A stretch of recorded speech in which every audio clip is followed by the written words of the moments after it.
O inverno de 1959 na União Soviética era implacável. Mas nas profundezas geladas dos Montes Urais, um silêncio diferente se instalaria, transformando uma expedição de esqui em um dos maiores enigmas da história. O palco deste mistério é o Kolossiaco, a Montanha da Morte.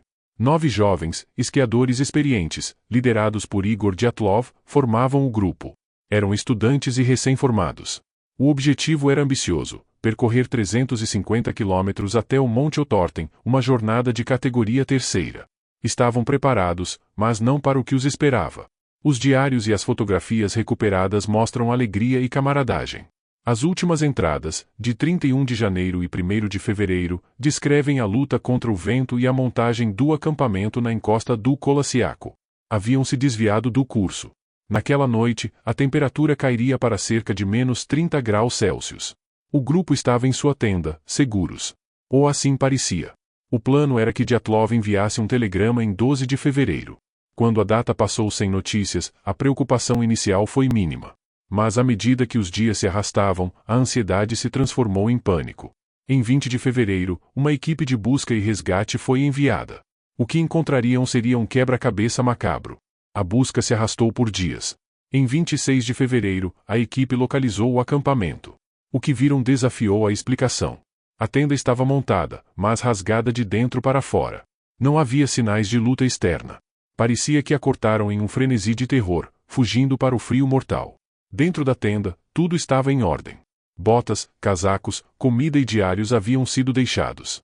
Isso significava que, por alguma razão urgente, os 9 esquiadores haviam abandonado a segurança de seu abrigo no meio da noite, vestindo apenas meias, roupas íntimas ou um casaco leve.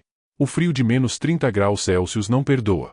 Afastando-se da tenda, em direção à floresta, a 1,5 quilômetros de distância, havia um rastro de 8 ou 9 pares de pegadas. As pegadas indicavam que caminhavam em fila indiana, sem desorganização. Por que caminhar calmamente para a morte certa? Na borda da floresta, sob um grande pinheiro, foram encontrados os 2 primeiros corpos, Yuri Krivonichenko e Yuri Doroshenko. Estavam vestidos apenas com roupas íntimas. Perto deles, havia os restos de uma fogueira extinta. Galhos do pinheiro estavam quebrados até 5 metros, sugerindo que alguém subiu na árvore, talvez para fugir de algo no chão. As mãos de Krivonichenko estavam queimadas. Doroshenko tinha escoriações no rosto. A causa da morte foi hipotermia, mas a cena era de desespero. A busca continuou. Os próximos 3 corpos foram encontrados em uma linha reta, em posições que sugeriam que tentavam retornar à tenda. Igor Dyatlov, o líder, estava a 300 metros do pinheiro. Linaida Kolmogorova, a 200 metros de Dyatlov, e Rusten Slobodin, a 180 metros. Todos morreram de hipotermia, mas Slobodin apresentava uma fratura no crânio. O mistério se aprofundava. O que os forçou a sair da tenda com tanta pressa? Os 4 corpos restantes só seriam descobertos 2 meses depois, em maio, quando o degelo permitiu que a equipe de busca os encontrasse em um desfiladeiro, a 75 metros do pinheiro, enterrado sob 4 metros de neve. Lyudmila Dubinina, Semyon Zolotaryov, Nikolai Tibeaux-Brignoles e Alexander Kolevatov revelariam o lado mais sombrio do incidente. As autópsias trouxeram à tona ferimentos que desafiavam a explicação. Nikolai Tibeaux-Brignoles tinha uma fratura maciça no crânio. Lyudmila Dubinina e Semyon Zolotaryov tinham costelas esmagadas, comparável a um acidente de carro. A força para tais ferimentos internos, sem danos externos, era colossal. O horror não parou.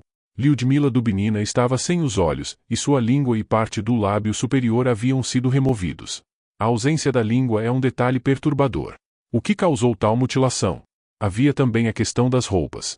Os corpos encontrados em maio estavam mais bem vestidos, mas as roupas pareciam ter sido trocadas entre os membros do grupo.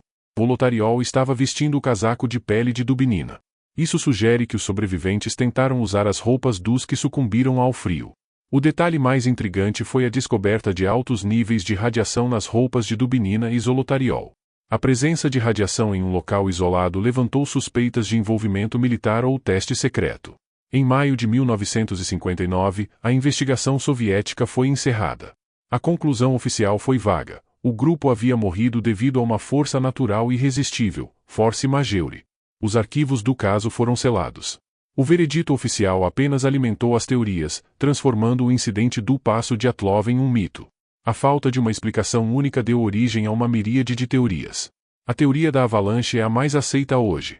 O governo russo reabriu a investigação em 2020, concluindo que a causa mais provável foi uma avalanche de placa.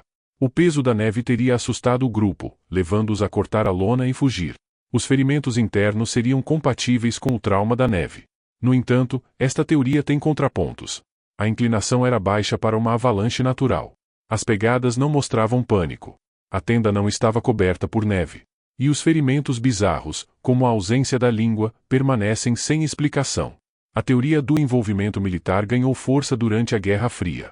A radiação nas roupas e o sigilo sugerem que o grupo invadiu testes secretos. Os ferimentos internos seriam causados por explosão de arma secreta, que gera onda de choque sem danificar a pele. O fato de os arquivos terem sido selados reforça a crença de que o governo encobria um experimento fracassado. Uma das teorias mais intrigantes envolve o infrassom. O vento catabático, descendo a encosta, poderia ter criado um vórtice de baixa frequência. O infrassom, inaudível, pode afetar o cérebro, induzindo pânico e alucinações. O grupo não fugiu de ameaça física, mas de terror induzido. O som levou os esquiadores a um pânico irracional, fazendo-os cortar a tenda e fugir, acreditando que eram atacados por algo invisível. Outras teorias, mais ligadas ao folclore, também circulam. A teoria do ataque dos Mansi foi descartada. A teoria mais bizarra é a do Yeti ou criatura desconhecida. A força natural irresistível seria uma criatura não catalogada. Os ferimentos e a mutilação seriam obra de uma fera. Essa teoria é reforçada pelo avistamento de esferas de luz laranja no céu, sugerindo fenômeno aéreo ou extraterrestre. O incidente do Passo de Dyatlov é um buraco negro na história, um mistério que se recusa a ser resolvido. A montanha guarda um segredo que desafia a lógica. O que aconteceu naquela noite levou 9 pessoas experientes a abandonarem o abrigo e a correrem para a morte certa. O terror não está apenas na morte, mas na incerteza. Foi a natureza? Foi um experimento militar? Ou algo mais, que a ciência não pode explicar? A história do Passo de Dyatlov é um lembrete sombrio de que o mundo guarda segredos profundos. A montanha silencia, e o mistério persiste, convidando-nos a refletir sobre o medo primordial e o desconhecido. O legado de Dyatlov é a pergunta: o que realmente aconteceu na Montanha da Morte?